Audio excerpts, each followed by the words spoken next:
아침에 나로 주의 인자한 말씀을 듣게 하소서. 성도 여러분 안녕하세요. 금요일입니다. 오늘도 하나님의 사랑이 여러분들의 삶의 자리에 가득하기를 간절히 소망합니다. 말씀하고 봅니다. 전도서 1장 1절부터 11절까지의 말씀을 봉독해 드립니다. 다윗의 아들 예루살렘 왕 전도자의 말씀이라. 전도자가 이르되 헛되고 헛되며 헛되고 헛되니 모든 것이 헛되도다. 해 아래서 수고하는 모든 수고가 사람에게 무엇이 유익한가. 한 세대는 가고 한 세대는 오되 땅은 영원히 있도다. 해는 뜨고 해는 지되 그 떴던 곳으로 빨리 돌아가고 바람은 남으로 불다가 북으로 돌아가며 이리 돌며 저리 돌아 바람은 그 불던 곳으로 돌아가고 모든 강물은 다 바다로 흐르되 바다를 채우지 못하며 강물은 어느 곳으로 흐르든지 그리로 연하여 흐르느니라.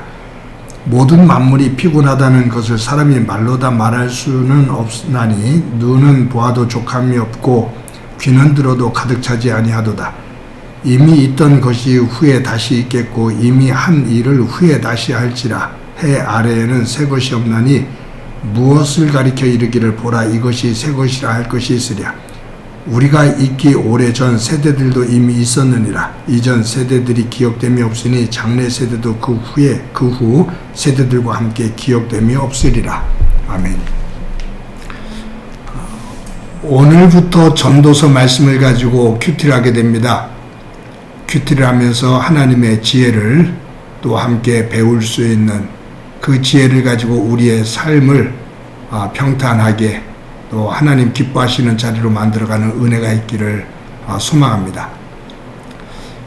전도서 1장 1절에 보면 이 전도서를 기록한 저자는 자신을 소개하는데 다윗의 아들이라고 소개합니다. 그리고 또 한 가지는 예루살렘의 왕이라고 소개를 해요. 전도서 저자는 솔로몬이죠. 다윗의 아들이면서 이스라엘의 왕이었습니다. 최고의 왕 가운데 하나였습니다. 이 솔로몬은 요즘 표현대로 젊은이들의 표현대로 한다면 금수저 중에 금수저입니다.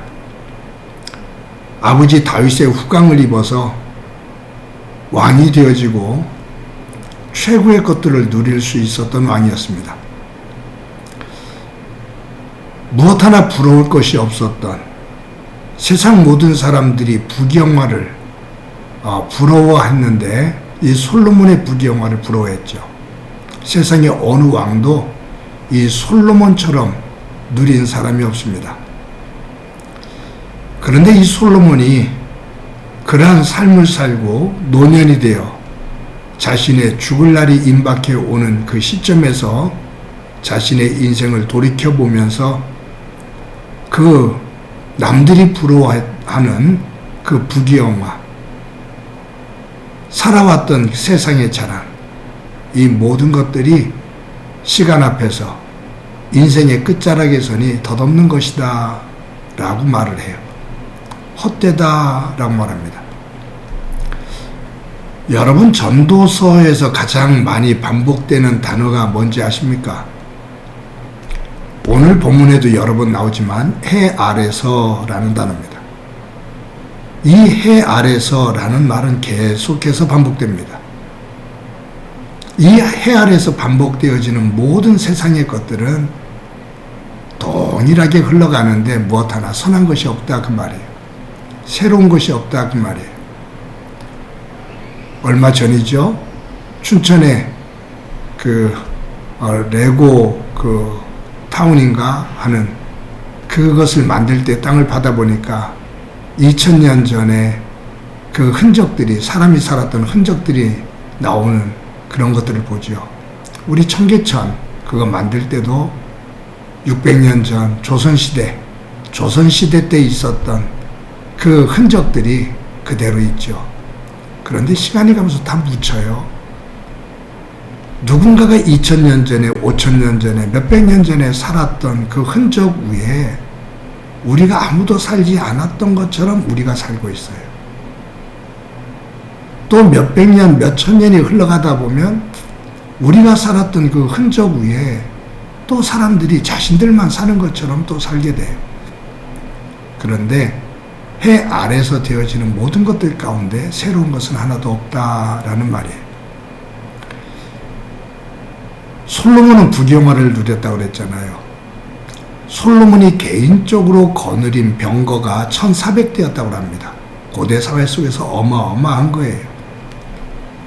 성경을 보면 솔로몬은 은을 그냥 나무처럼 사용했습니다. 벽돌처럼 사용했습니다.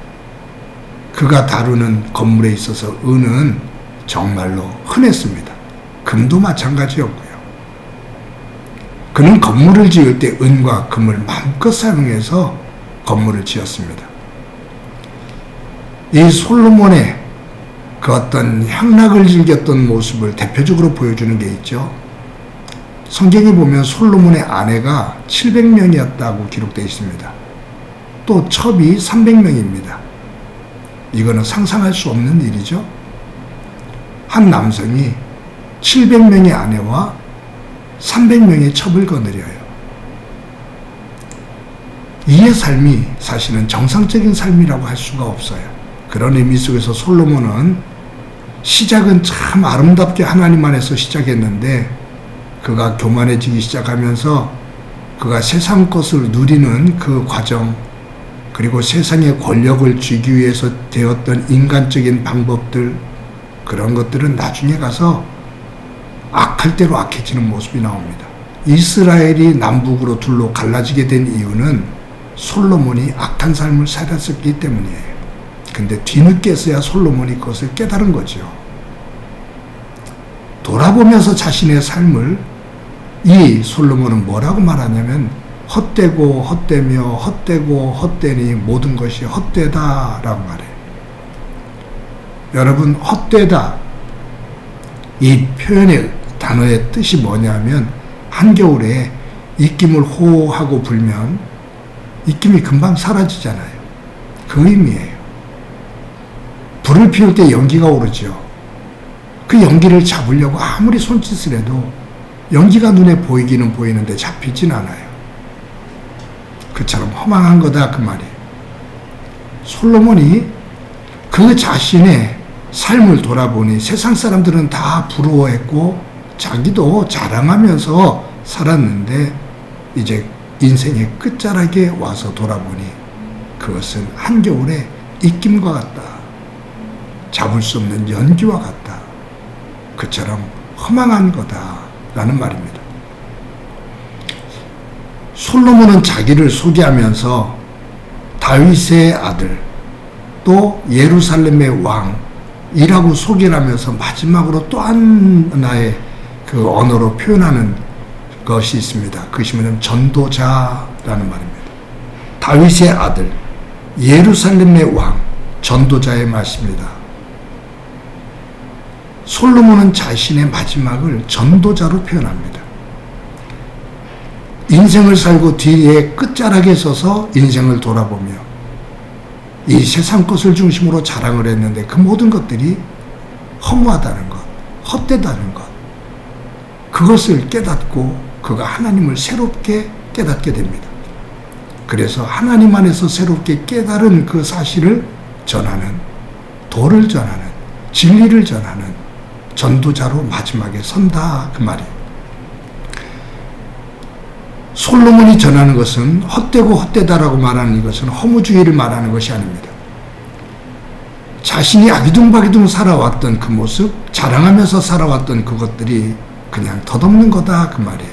전도서의 아름다움은 뭐냐 하면 이 전도서 1장이 아니라 전도서 1장과 대조되어지는 전도서 12장입니다. 그래서 전도서는 12장에서 무릎을 탁 칠 수 있어야 됩니다.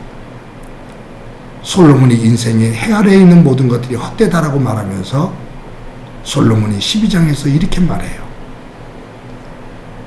잘못다고 생각할 때 창조주 하나님을 기억해라.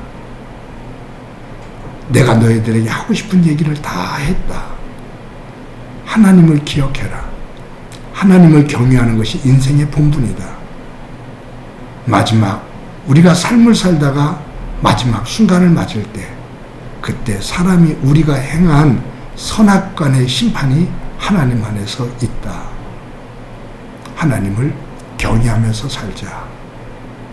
내가 이것을 다시 또 깨달았다. 인생의 끝자락에서 깨달았다. 나와 같은 삶 살지 말아라. 그 말이. 사랑하는 성도 여러분, 이제 전도서를 또 하루하루 보게 될 것인데 1장부터 12장까지 이 솔로몬 왕이 깨달은 것, 해 아래에서 있었던 일들, 그 일들이 어떻게 진행되고 있는지를 다시 한번 깨닫고 결국 하나님에게 우리의 시선을 모을 수 있는, 우리의 삶의 자리에서 일어나는 모든 것들을 하나님 안에서 바라보고 해석하고 깨닫고 고백할 수 있는 귀한 믿음의 자리에 서는 은혜가 있기를 간절히 소망합니다. 한번 기도합니다. 하나님 감사합니다. 오늘부터 전도서를 시작합니다. 전도서를 통해 하늘의 지혜를, 하나님의 지혜를 깨달을 수 있는 저희들 될 수 있도록 은총 베풀어 주옵소서.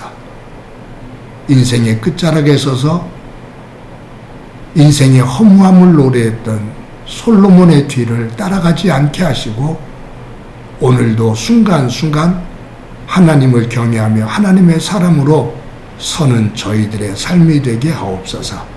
예수님의 이름으로 기도드립니다. 아멘.